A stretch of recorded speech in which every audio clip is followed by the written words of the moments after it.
Have you ever wondered what goes on in a small startup in the Aker Group? Are you burning in with questions about carbon capture, utilization, or storage? Or are you just looking for a career change? You are on the right session when I have the pleasure to welcome you to our Ask Me Anything session with Aker Carbon Capture and Meet the Management here live at LinkedIn. And yes, please use the comment field to get the dialogue going, ask questions, or provide comments. We will follow that along as we dive into the details of today's many questions. Now, we have asked our customers, investors, and all of you following us here on LinkedIn to get us started. And for the last couple of weeks, we have been run down with questions. And these are covering topics ranging from market and technology to career opportunities. So, over to your questions. And Valborg, this one is for you. What would you say you have enjoyed the most in the transition from being in the executive team of Aker Solutions with 15,000 employees to leading the startup of Aker Carbon Capture with its about 30 employees? Yeah, well, first, it's a great question. What I've enjoyed most, because it has been enjoyable, a fantastic ride. And I will say it felt like jumping on a high-speed train last summer when we started the company. But, well, being more serious, the biggest difference has really been going from this big company with thousands of employees to a very small, agile company with a strong team, but we are 30, and with a big Aker Group as a strength in the back. And then I would like to follow up, since the Røkke family is on everyone's lips these days. What was your first reaction when they called you? Were you excited? Well, I've been with the Aker Group for decades, and I've had a fantastic career with a number of challenging opportunities. I usually say yes, because there is always something exciting about a new job, but this one was very easy to accept. I believe that we can make a difference. We can make a difference in fighting climate change. I saw that we had a unique technology to offer to the market. And when you believe in something, you just have to go for it. Excellent. But you, Jon Kristoffer, you got the call at the top of a mountain, basically in bad reception. Yes, that was true. I'm every year I take my eldest one for mountain hiking between the cabins of the DMT network, and I was at the Rondane National Park together with my 11-year-old, and the reception wasn't really good, but it certainly didn't take me long to decide to join. And then I needed to add some research and innovation. Jim Stian, what was it that talked you into accepting? Well, I think one of the most important things for me was that to be part of a company that actually makes a difference with the bigger questions. And then, of course, working with and learning from a team that has world-class competence within carbon capture was certainly a driver for the decision. It made it easier for me to make that decision to join. And Erik, project director and responsible for large-scale projects such as Johan Sverdrup in the past. I guess you didn't need too long to consider accepting the role either. No, I was in fact already working with tender and contracts for the Brevik CCS already, and that had engaged me. Working with the first of a kind carbon capture plant at the cement facility really motivates me. As I know that the cement production emits approximately 5 to 7% of total annual carbon emissions, this is a way we can truly make a difference. So you all touch upon the purpose of our company to mitigate climate change through carbon capture. Are there any reflections from any of you on how this impacts your day-to-day compared to your previous roles? Yeah, I think from my part, we have to recognize that it's not only about delivering good technology at the right time. We also have to really consider every day how our technology impacts the environment as well. So that becomes an important point from my point of view every day. Yeah, I think adding to that, I think one of the things that we see is that every customer is on a journey. They've been looking for years maybe to find the right solutions in energy optimization or renewables, and then they come to this conclusion that they need a technology and something that can bring them further, and that really benefits or impacts the everyday of our salespeople, because they are on this journey maturing their knowledge about this topic.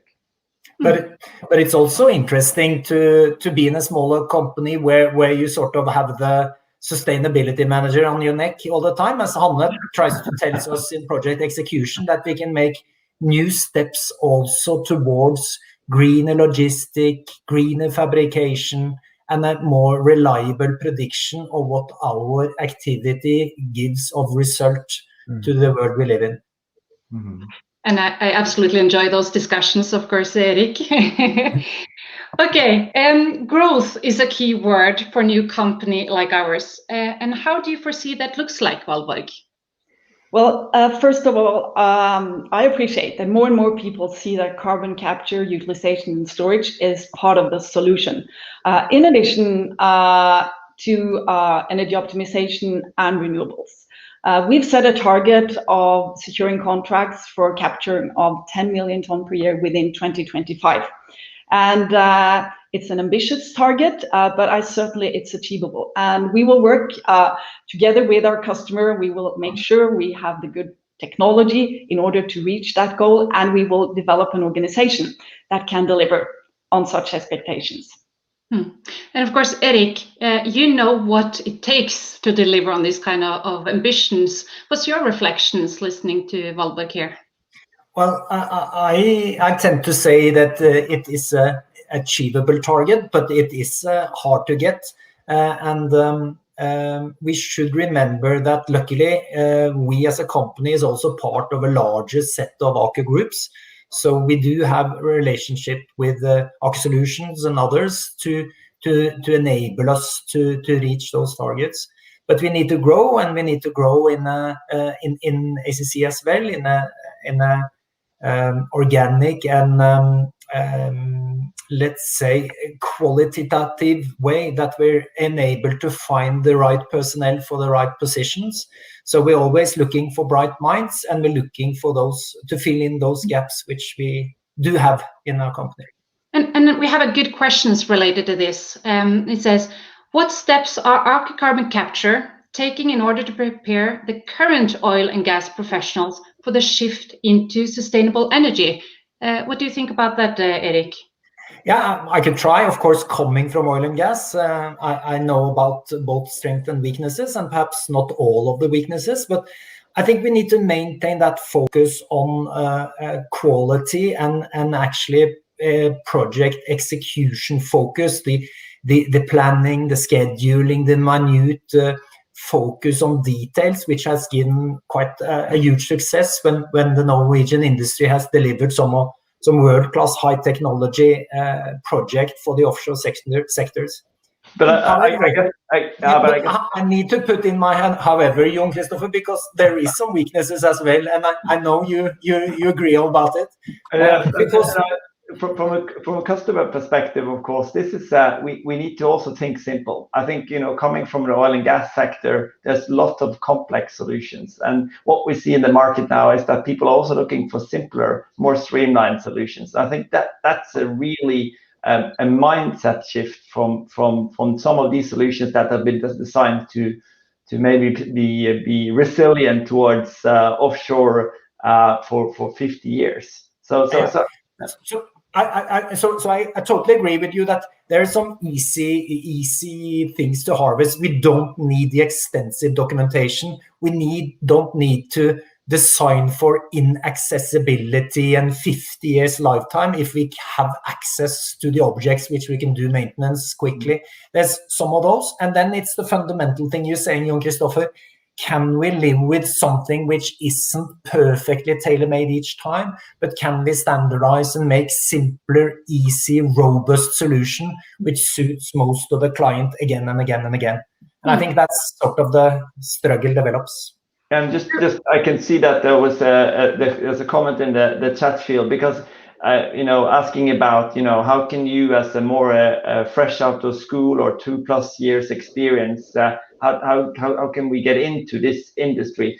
And I think that's also something that we're looking for, because we need to recognize that we need to have new minds that are coming in. So certainly you will see people coming here with lots of experience and long-term track records. But certainly now that we're out recruiting in the market, we're also looking for talent. I would say you got a lot of interesting talents as well, Stian, in your last rounds. Absolutely, and I think we have quite a few positions out nowadays, and we will grow over the next 12 months. So we are really looking for that diversity when we're hiring people, both in terms of experience, but also in terms of other elements. So I just encourage everyone who is interested to pay attention to what comes up in LinkedIn and other channels where we announce our positions, because there's definitely going to be a lot of opportunities within Aker Carbon Capture within the next months, and we will look for diverse competencies in our company going forward. So we want to develop to become a modern company as well. Absolutely. Then I think it's a good bridge over to more the commercial and markets type of questions. And I will start with one where the author starts with a bit strict but honest question. So hang on tight. Can you explain Aker Carbon Capture's business model briefly? How will you earn money in the future? And what is your role in projects such as Norcem Brevik? Kristoffer, I think I'll hand this one to you. No, I think we're also on a journey when it comes to business models. So today we're delivering EPC plants like we do at the Heidelberg Cement Norcem Brevik CCS project. And of course, this is an important step, because we're realizing a large-scale plant. We're getting the technology in place, and it's an opportunity for us to start the journey to look for the future delivery models as well. I think we should also recognize that we will not be the EPC provider for all of our plants. So in the future, we will certainly also deliver these types of technology licensing as part of our business model. But I don't think that is enough. The feedback we're getting from many of our clients is that we need to solve the solution, not just help them along the way, not be their supportive partner, but actually take responsibility for the whole solution. And that is why I think delivering plants in the future as a service is certainly going to be more of the norm. But right now, for those early movers and for those fast followers, we're joining forces with them in order to deliver the plants EPC or as a license. And I think the financing in the early phase here is important, where we know that governments are with the example of Longship, heavily involved. And we have a question from my audience here asking, what if governments reduce the investments? This is one that's for you as well. Yeah. No, I think I foresee that those that are taking early steps today, they're not just doing it because they want to be a first mover. They are doing this because they see that those that are a first mover might have a higher price tag, but they will also be the ones that benefits from some of the support functions that the governments are putting into place. So being a first mover is also a strategic good choice for those customers that are ready to make that step forward. Over time, there will be fast followers benefiting from cost reductions, but also we need to recognize that those that sit on the bench and wait for the lowest price, they will also not take any advantage of future support mechanisms, I think, because this will be eventually a norm in the industry. Okay, moving a bit forward on the market outreach, where we have quite a few questions, and I give some of them here.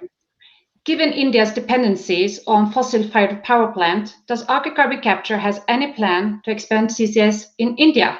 And further, are there prospects of bringing this opportunity of renewable energy to the Gulf of Mexico, specifically Houston, since Houston has already been one of the centers for oil and gas, and these companies are starting to focus on renewable?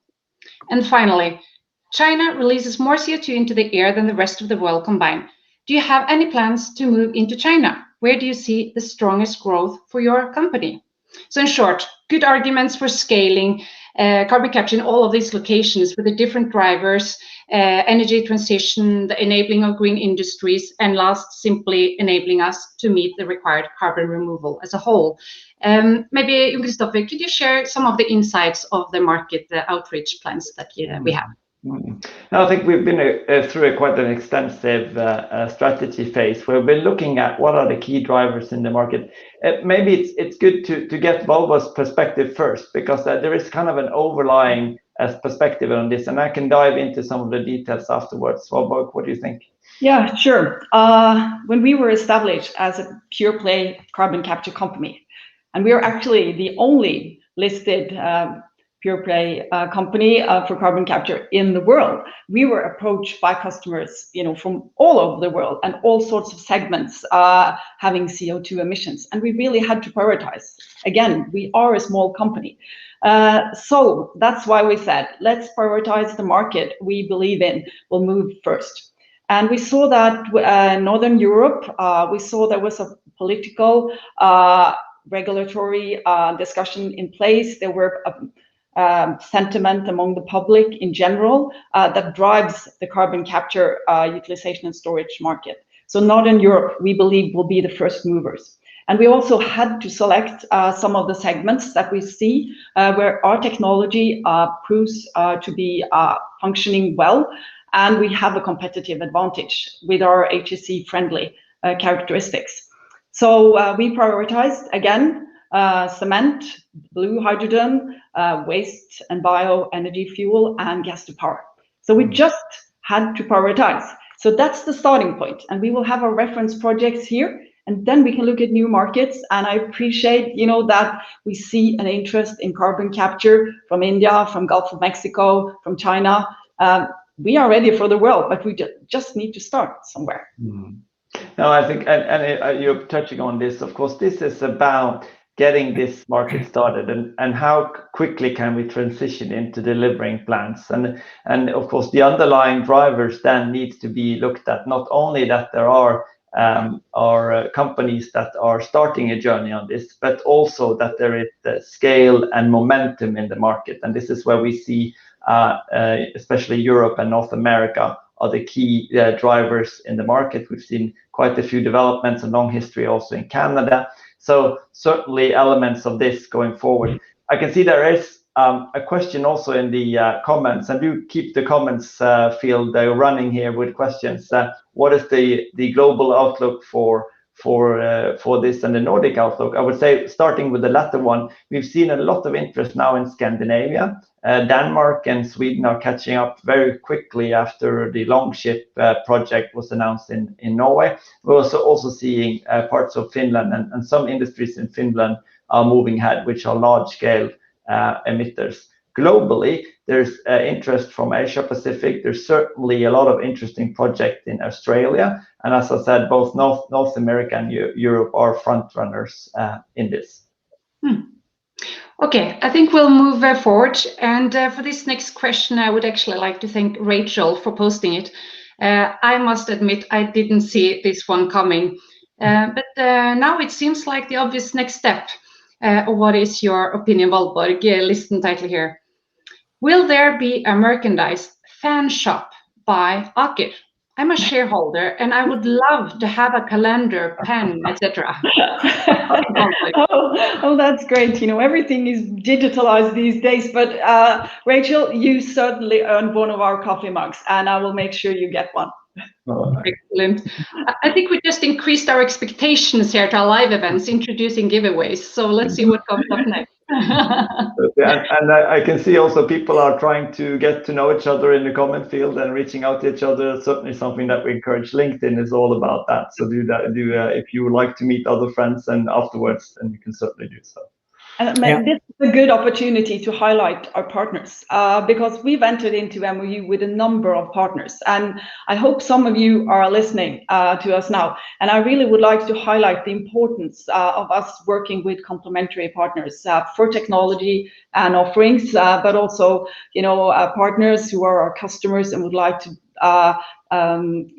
join us for the development of carbon capture of their plants. So I think that the partnering aspect is extremely important for a small company like ours. I can see, Jens, there is a question about researchers. I guess that's something that you are not unfamiliar. You are quite an academic crowd in your technology team.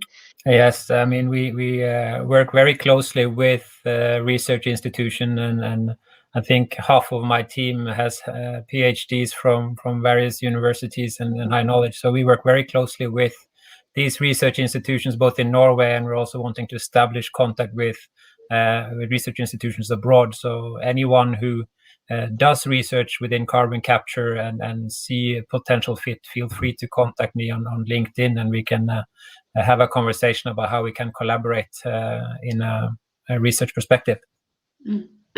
And of course, we do have quite a lot of questions on our technology from the more tech savvy. I guess we need a separate live event just to really dive into that. But maybe you could give us the short version, Jens, and give us some insights on what plans do you and the team have for the technology development moving forward. Yeah, that's I'm happy to do that. We had in the strategy process that Jon Christopher mentioned earlier, we've also developed a quite good technology strategy, which is important for us. We've chosen to focus our most of our efforts and resources into strengthening our core technology and developing that already good technology that we have. There are still challenges associated with carbon capture. We're looking into the energy optimization, for example. We have to be able to handle cyclic loading and high capture rate with all demands that comes in from the market. But we also recognize that with all the attention that carbon capture is getting now, there's a lot of new companies popping up with different type of technologies. So we have to stay ahead of the curve if we want to stay competitive. So we will also work to expand our technology portfolio and also explore new opportunities to see if there are other technologies that could even challenge our own. But right now we're confident that our technology is the right one and the best one on the market, and we will continue to strengthen that in the years to come as well. You mentioned that we get a lot of attention to our technology, and certainly I think with Elon Musk getting into the discussion, we really see that this is getting attention. So, of course, we have a good question on that one as well that we have received. Wondering if Aker Carbon Capture is participating for the xPrize for carbon removal funded by Elon Musk to fight climate change. Well, I think the competition isn't officially open yet. It will open on Earth Day, 22nd of April, I believe, and we're certainly exploring if there is an opportunity for us to participate in that. But maybe more interesting to hear from our audience if they have any ideas of how we could participate into that challenge. I think there's an opportunity for good collaborations potentially around that topic going forward. Mm-hmm. Great. Looking forward to see the comments field flowing over now. Very good. Okay. Yeah, and Hanna, there's an interesting question there also. For instance, it says that Microsoft is collaborating with Climeworks. Do ACC also plan to collaborate with big tech companies? We do have some MOUs already, Yeah, I can share that. I think with the challenge that we are facing with climate change and reducing carbon emissions, there is no one company that can do that alone. And that is also true for us in Aker Carbon Capture. And that's why we are working closely with other companies within various segments to strengthen our technological offering. We have, for example, establishing partnership with Haldor Topsoe and HZ Innova in the hydrogen and waste to energy segment. And the reason why we're doing that is that we see that we have very complementary technologies and there's a good fit with our technology and theirs. And definitely we need to think about this also in other areas of interest within carbon capture and storage. Definitely. And I guess just to complement that, Jimstein, I think what we're seeing in the market right now in terms of the discussion around negative emissions fueled by the Amazons, the Velux, and the tech companies like Microsoft, that also drives investment and focus towards, for instance, bio, CCS, and negative emissions. And not only in the political arena, such as we see now in the European Union, but also globally. Companies looking to offset their emissions because there is no other alternatives. So that's certainly an opportunity that will fuel, some of the initiatives that we have ongoing. Absolutely. I think we will have time for a final question. So I'll pick one for you, Valborg. It has been tried to start up a company on carbon capture once before, then called Aker Carbon. What makes you believe you will succeed this time? Yes, well, I was in Aker at that time as well. And what happened? Well, we were too early. We had the technology and were ready to start capturing CO2, but the world was not ready yet. Right now, we see the situation is quite different. We have spent that time well since then. Over 10 years ago, we delivered a technology center Mongstad, and we learned a lot from that. We have continued to develop our technology, so we are even more ready now, but the world is ready.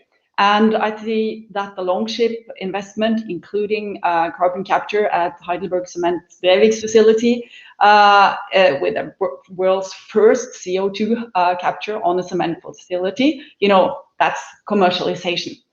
But we have to continue the journey. Right now, these projects need governmental funding, and we have to turn economics positive. And from our side, what we can do is to contribute with reduced cost. And that is what we are working on every day. And then we also see signs already that carbon price is increasing. And when we reach break even, then we're ready to continue and make economics turn positive. And I have great belief that we will see that certainly within this decade. And then we see a big market opening up for us. Excellent. To all of you listening, I hope that you have enjoyed meeting our management team. Keep following us here on LinkedIn to stay up to date on our progress towards our ambitions on carbon capture. Thank you for joining us today.